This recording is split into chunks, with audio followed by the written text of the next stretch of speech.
जय हिंद। देखिए, हाइगेंस के तरंग सिद्धांत में से पार्ट 16 में से आपको कुछ इम्पोर्टेंट न्यूमेरिकल बता रहे हैं।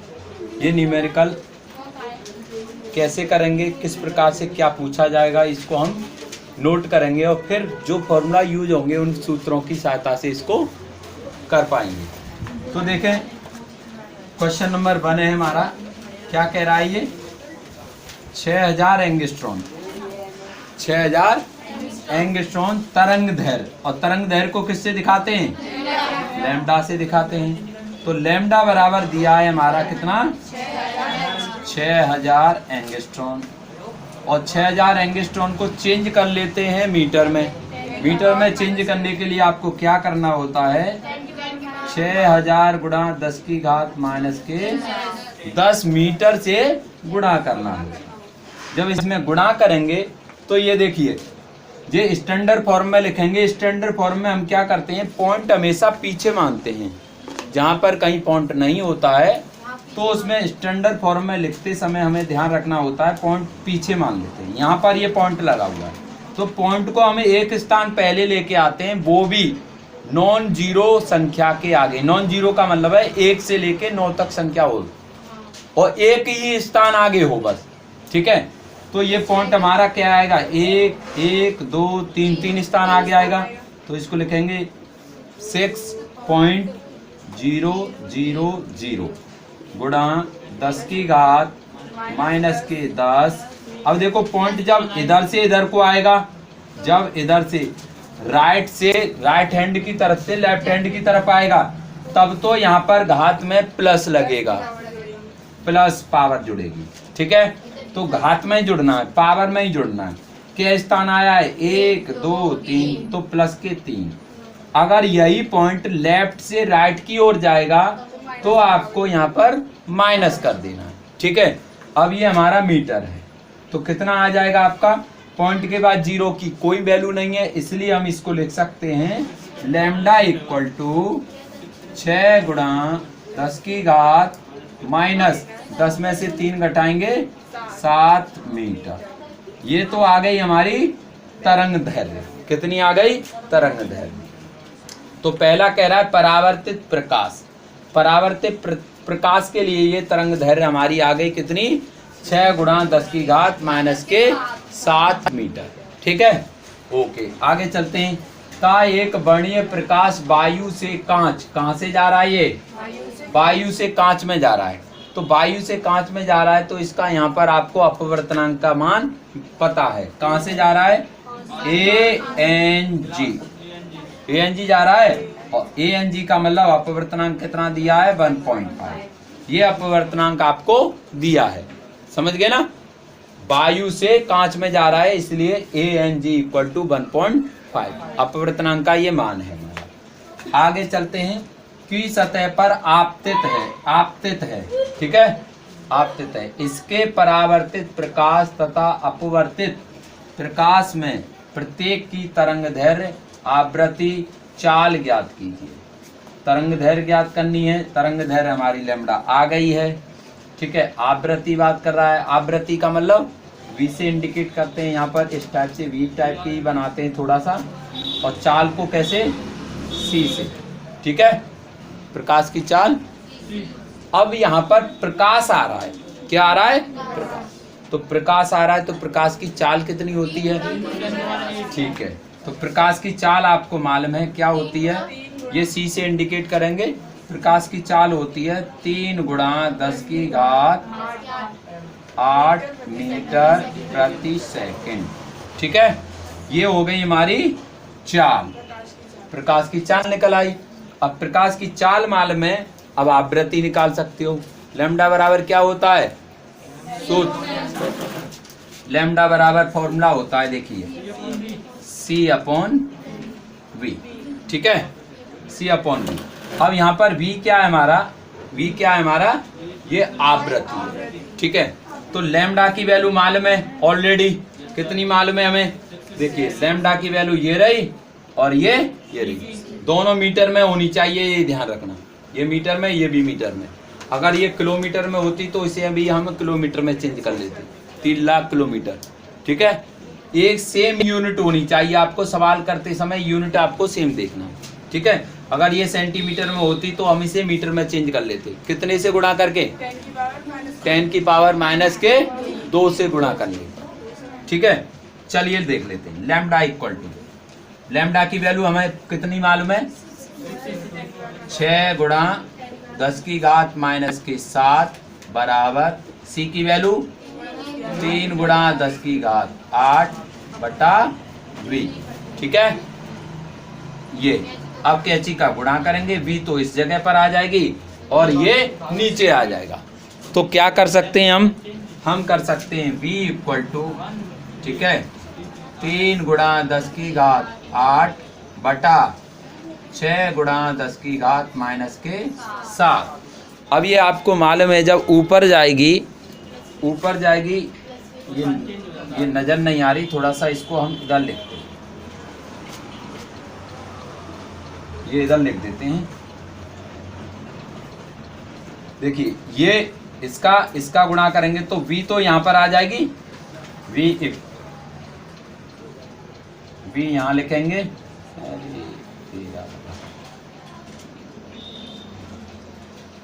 ये v आ गया। अब ये 3 गुणा 10 की घात 8 बटा कितनी आ जाएगी? 6 गुणा 10 की घात माइनस के 7। अब आपको मालूम है आधार समान होने पर घातें भाग में घट जाती हैं। तो ये भाग में 10 की घात 8 10 की घात, तो ये ऊपर ले जाकर जाएंगे, या फिर आपको ये ध्यान रखना है ऊपर पावर जाएगी तो किसकी हो जाएगी? साइन चेंज कर जाती है, तो ये साइन चेंज कर जाएगी और 3 से इसको भाग दे देंगे हम। तो v इक्वल टू आ गया हमारा, 3 से भाग दे दो तो 1 बटा 2। ठीक है, और ये हो जाएगा 10 की पावर 8 और ये ऊपर जाएगी तो गुणा में हो जाएगी और ऊपर जाकर ये प्लस की हो जाएगी। अब ये गुणा में है 10 की घात 8 10 की घात 7, आधार समान होने पर गुणा में घातें जुड़ जाती हैं। और 2 का भाग दे दो इसमें, 2 का भाग इसमें देंगे तो 0.5 आ जाएगा, गुणा 10 की घात 8 और 7 15। ठीक है, अब पॉइंट हमें एक स्थान इधर लेके आना है। मैंने अभी आपको बताया यहाँ पर कि पॉइंट हमेशा एक स्थान पहले होना चाहिए, लेकिन नॉन जीरो संख्या से। नॉन जीरो संख्या का मतलब है जीरो नहीं होना चाहिए। अब यहाँ तो देखो ये 0 है, ये 0 एक स्थान पहले है, लेकिन यहाँ पर 1 से 1 होता, 2 होता, 3 होता, 4 होता तो हमें ऐसे ही छोड़ देते। ठीक है, लेकिन जब 0 होगी पॉइंट से पहले तो हमें पॉइंट क्या है? नॉन जीरो संख्या के पीछे लाना होगा, एक स्थान पीछे लाना होगा। तो ये वाला पॉइंट किधर आएगा? इधर को आ जाएगा, और इधर को आएगा तो एक क्या होगा?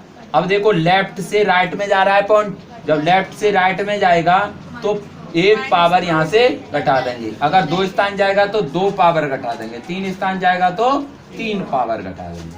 तो 5 गुणा 10 की घात 1 घटा देंगे तो कितना आया? 14, क्योंकि पॉइंट के एक स्थान हम यहाँ पर लेके जाएंगे, ये पॉइंट लग जाएगा। ठीक है, पॉइंट लग गया, पॉइंट के बाद एक स्थान ही तो आया है हमारा, तो इसलिए हम 1 पावर 14 में 15 में से घटा देंगे, ये 14। तो v बराबर आ गया आपका इतना। समझ गए ना? इस प्रकार से आपको ये कैलकुलेट कर लेना है। ठीक है, बता लीजिए। तो v इक्वल टू आ गया आपका, आवृत्ति आ गई, कितनी आ गई? 5 गुणा 10 की घात 14। ठीक है, हर्ट्ज क्या होती है इसकी इकाई? Hertz, Hz। ठीक है, हर्ट्ज हो गई। अब ये तो निकल आई हमारी परावर्तित प्रकाश के लिए। अब दूसरी कह रहा है अपवर्तित प्रकाश के लिए आपको ज्ञात करनी है। कब ज्ञात करनी है? जब उसका अपवर्तनांक दिया हो। क्या दे रखा है? जब उसका अपवर्तनांक दिया हो। परावर्तन तो ये हो गया, अब अपवर्तन होगा। अपवर्तित का मतलब क्या है? अपवर्तन होना। तो अपवर्तन के लिए हमें अपवर्तनांक पता होना चाहिए। तो अपवर्तनांक किसने दे रखा है? 1.5, जो कि यहाँ से हमें हेल्प करेगा। ये हमारा अपवर्तनांक दिया है।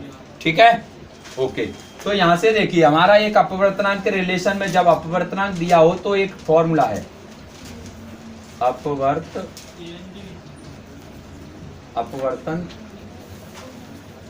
के लिए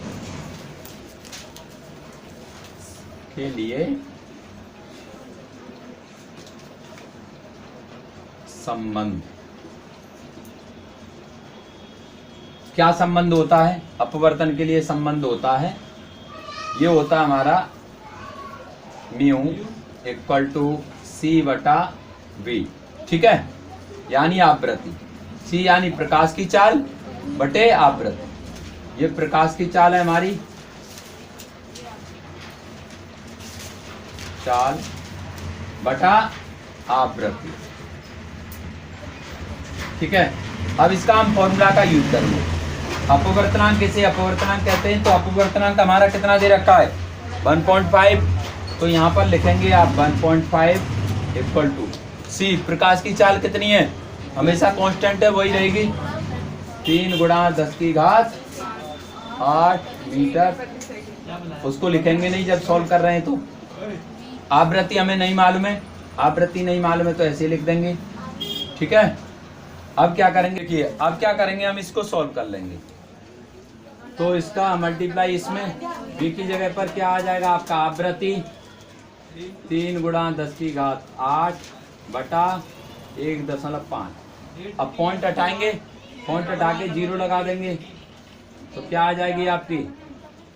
ये 30 आ जाएगा। पॉइंट हटाएंगे तो यहाँ से गुणा 10 की घात 8 बटा 15, 15 दूनी 30। ये आ जाएगा आपका 2 गुणा 10 की घात 8। कितनी? Hertz, HZ। इतनी आवृत्ति आ गई हमारी किसके लिए? अपवर्तित के लिए। ये आपने देखा इसका म्यू का यहाँ पर यूज हुआ है जो कि अपवर्तनांक है। अपवर्तनांक का यूज करके हमने ये निकाल लिया, ठीक है। अब इसके बाद देखिए, इसको मिटा दूं। यहाँ पर देखिए अब क्या करेंगे आगे। हाँ, अब देखिए ये आ गया हमारा क्या? आवृत्ति निकल आई। अब आवृत्ति निकल आई तो आवृत्ति से हमारे पास एक और फॉर्मूला है। यहाँ से आप ANG बराबर कर सकते हो। क्या होता है? C अपॉन आवृत्ति यानी प्रकाश की चाल बटे आवृत्ति लैम्डा बटे लैम्डा डैश। ये लैम्डा कौन सा है?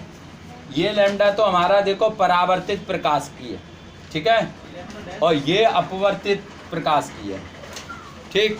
तो आपको कोई भी मालूम है तो उससे आप आराम से इसको कैलकुलेट कर सकते हो। देखो सी भी मालूम है आपको और यहाँ आवृत्ति भी निकल आई है इसकी, ठीक है।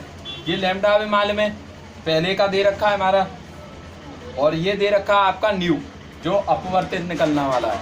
तो आप इससे कैलकुलेट कर सकते हो। इससे नहीं करना चाहो तो इससे कैलकुलेट कर सकते हो। तो इससे हम कैलकुलेट कर ले रहे हैं। ANG की वैल्यू कितनी है आपकी? 1.5 इक्वल टू ये लैम्डा कितना है हमारा? 6 गुणा 10 की घात कितना था? पहला लैम्डे की वैल्यू 7 थी। कितनी थी? 7, माइनस नहीं प्लस, माइनस के साथ। अब ये लैम्डा हमें नहीं मालूम है, ठीक है। डैश अपवर्तित लैम्डा निकलने वाला है, कैंची का गुणा करेंगे तो क्या आ जाएगा? ये वाली वैल्यू यहाँ और ये वाली इधर। तो lambda equal to lambda dash equal to कितना आएगा? 6 गुणा 10 की घात माइनस के 7 बटा कितना आएगा? 1.5। पॉइंट हटाएंगे 0 बढ़ा लेंगे, ठीक है। 15 से इसको कैंसिल कर देंगे, कितना आ जाएगा आपका? 4 गुणा 10 की घात माइनस के 7। क्या क्या इकाई होती है इसकी? नहीं बेटा, मीटर, ठीक है। ये आ गई इसकी लैम्डा की। तो दोनों तीनों चीज निकल आई। ये लैम्डा की निकल आई हमारी अपवर्तित के लिए, और ये हमारा v दे रखा है। c की आपको मालूम ही रहती है 3 गुणा 10 की घात 8 मीटर पर सेकंड, ठीक है। उतार लीजिए। देखिए क्वेश्चन नंबर 2। किसी प्रकाश के लिए तरंग दैर्घ्य दिया है यहाँ पर 0.00006 सेंटीमीटर में दिया है।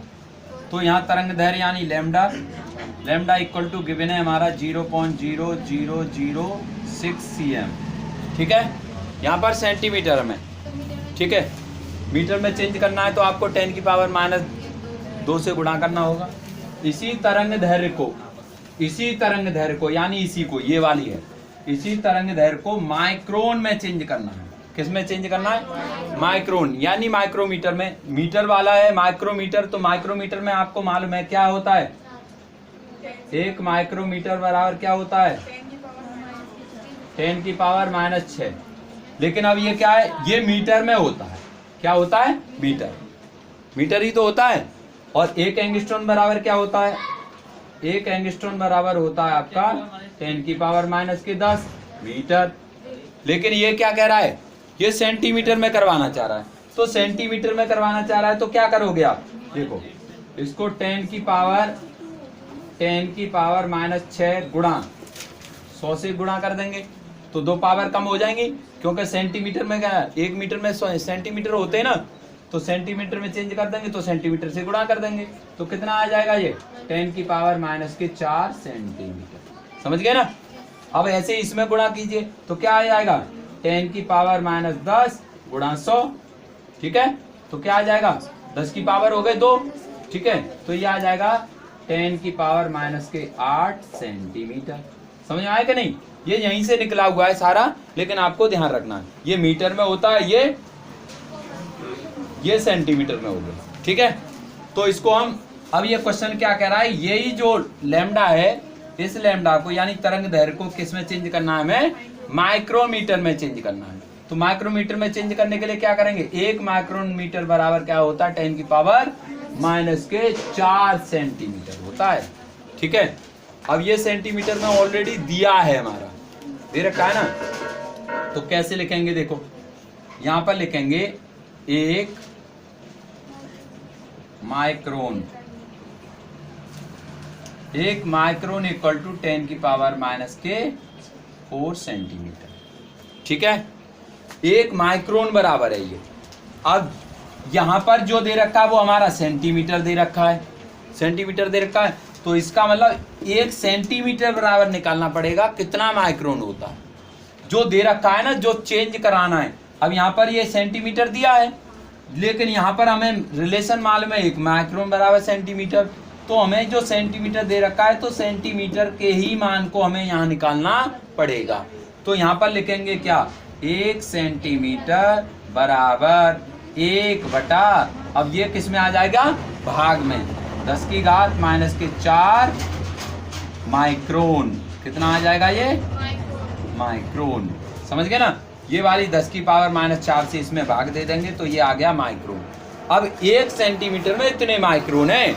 ठीक है, अब देख कितने रखे? इतने हमारे सेंटीमीटर, तो इतने सेंटीमीटर में ज्यादा माइक्रोन होंगे ना, होंगे या नहीं? तो भाई एक चीज यहाँ पर समझो, एक पेंसिल की कीमत 10 रुपये है, तो यहाँ दे रखी है 6 पेंसिल की कीमत कितनी होगी? ज्यादा होगी, तो ज्यादा होगी तो गुणा करेंगे। तो क्या कर लोगे आप?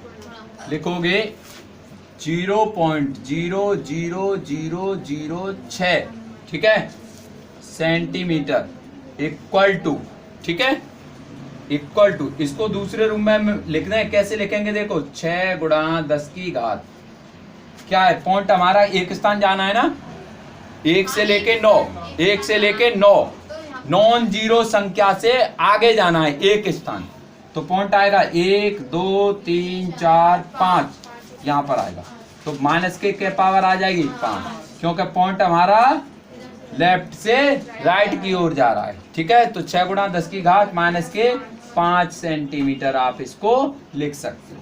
तो ये लिखो या फिर ये लिख दो, 6 गुणा 10 की घात -5 सेंटीमीटर। ठीक है, बराबर कितना होगा? ये माइक्रोन चाह रहे हैं हम, तो माइक्रोन चाह रहे हैं तो किसमें? 1/10 की घात -4 से गुणा करेंगे इसमें, तो 1/10 की घात -4। अब ये किसमें चेंज हो जाएगा आपका? ये सेंटीमीटर हटाओ यहाँ से और ये चेंज हो जाएगा आपका माइक्रोन में। ठीक है, तो लिखेंगे 6 गुणा 10 की घात -5 बटा 10 की घात -4। 10 की घात -4 ऊपर पहुंच जाएगी तो कितना हो जाएगा? 6 गुणा 10 की घात -5 प्लस के 4। ठीक है, तो क्या आने वाला है आपका? 6 गुणा 10 की घात -1। -1 का मतलब आप पॉइंट में लिख सकते हो, नहीं तो आप इतना भी लिख सकते हो। इसको ऐसे भी लिख सकते हैं 0.6, ठीक है, माइक्रोन। ठीक है, या फिर 6 गुणा 10 की घात माइनस के 1 माइक्रोन भी लिख सकते हो। ठीक है, उतार लीजिए। देखिए ये तो हो गया आपका माइक्रोन। अब एंगस्ट्रॉन को चेंज कर लेते हैं हम। एंगस्ट्रॉन को देखो आप कैसे करेंगे चेंज। देखिए बस सिर्फ करना क्या है, इस वाले स्टेप पर, ये वाला जो स्टेप है ना, इस वाले स्टेप पर आपको क्या करना है, 10 की घात माइनस 8 से भाग देना। ठीक है, तो लिखेंगे 0.00006 cm इक्वल टू क्या लिख दोगे, ये वाली संख्या 6 गुणा 10 की घात माइनस के 5 बटा 10 की घात माइनस के 8 एंगस्ट्रॉन लिखोगे इसे। ठीक है, एंगस्ट्रॉन। अब इसको सॉल्व कर लो, ये पावर ऊपर चली जाएगी, 6 गुणा 10 की घात माइनस के 5 ऊपर जाएगी तो किसकी हो जाएगी, प्लस की। तो इसको आप क्या लिखोगे, 6 गुणा 10 की घात 3, 8 में से 5 गए तो 3, और इसको लिख सकते हो क्या, 6 गुणा 0 0 0। ठीक है, 3 0 लिख देंगे, 3 पावर है तो 3 0, 4 पावर होती तो 4 0, और यहाँ लगा देंगे एंगस्ट्रॉम। ठीक है, ये तो आ गई आपकी एंगस्ट्रॉम में वैल्यू। किसकी आ गई, एंगस्ट्रॉम में। तो ये एंगस्ट्रॉम समझ में आया। अब इसके बाद देखिए क्वेश्चन में क्या कह रहा है। क्वेश्चन में आगे बात कह रहा है कि प्रकाश की तरंग दैर्घ्य जल में क्या होगी, प्रकाश की तरंग दैर्घ्य जल में क्या होगी। तो इसको रब कर देता हूं मैं। ठीक है, इसको रब कर देते हैं।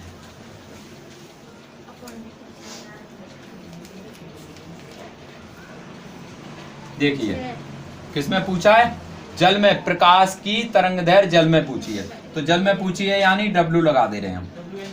ठीक है, छोटा सा W लगा दे रहे हैं, वाटर। ठीक है, लैम्डा वाटर की पूछी है, इससे पता चल जाएगा। ये क्वेश्चन मार्क है हमारा, कब पूछी है, जब उसका अपवर्तनांक दिया हो। तो NW दिया है, क्या दिया है, NW। अपवर्तनांक की वैल्यू जो दे रखी है वो किसमें, जल में दे रखी है। कितनी दे रखी है, 4/3। अभी हमने आपको सूत्र बताया था, क्या बताया था, सूत्र बताया था N इक्वल टू या म्यू इक्वल टू, म्यू क्या है हमारा अपवर्तनांक। यहाँ पर N भी रख सकते हो, कोई प्रॉब्लम नहीं, अपवर्तनांक लिखना है आपको। ठीक है, यहाँ पर लिख भी दे हूं, अपवर्तनांक है ये। आप चाहो तो यहाँ N भी लिख सकते हो। ठीक है, अपवर्तनांक इक्वल टू क्या होता है हमारा, लैम्डा अपॉन लैम्डा डैश, ये बताया था। ठीक है, तो लैम्डा ये तो हमारा जो पहले वाला है वो वैल्यू दे रखी है, ये पूछी जाने वाली वैल्यू है, तो पूछने वाली यही है यानी W। तो इसको हम क्या लिख सकते हैं, यहाँ पर W लिख सकते हैं। तो N अपवर्तनांक की वैल्यू कितनी है, 4/3 बराबर, ये हमारी वैल्यू ऑलरेडी पहले से दे रखी थी। कितनी निकाली थी लैम्डा की वैल्यू, ये वाली जो आई है ना, ये वाली। तो इसको लिखेंगे 6000 एंगस्ट्रॉम बटा ये लैम्डा, ये पूछा है वाटर में पूछा है, तो यहाँ पर ये W बना देंगे। ठीक है, अब इसको सॉल्व कर लेंगे। सॉल्व करेंगे तो आपको मालूम है क्या, कैंची का गुणा होगा, कैंची का गुणा हो जाएगा ऐसे। ठीक है, इसका इसमें, तो ये क्या आएगा, 4 multiply lambda W equal to 3 गुणा 6000। ठीक है, और 4 से भाग दे देंगे तो W इक्वल टू आ जाएगा 3 गुणा 6000 बटा 4। 4 से देखो कट जाएगा, ये कै बार, 15 बार है ना, 15 चौके 60, तो ये आएगा 15 बार यानी 1500। 1500 का 3 में गुणा कर लीजिए, कितना आ जाएगा आपका, 4500 एंगस्ट्रॉम। कितना आ गया, 4500 एंगस्ट्रॉम। ठीक है, इस प्रकार से सवाल आसानी से हो जाएंगे, बस आपको थोड़ा सा धैर्य और सूत्रों को अच्छे से पुट करना सीखना है, और बाकी तो कैलकुलेशन करनी है। ठीक है, आई होप आपको समझ में आया होगा। मिलेंगे नेक्स्ट वीडियो में, तब तक के लिए जय हिंद।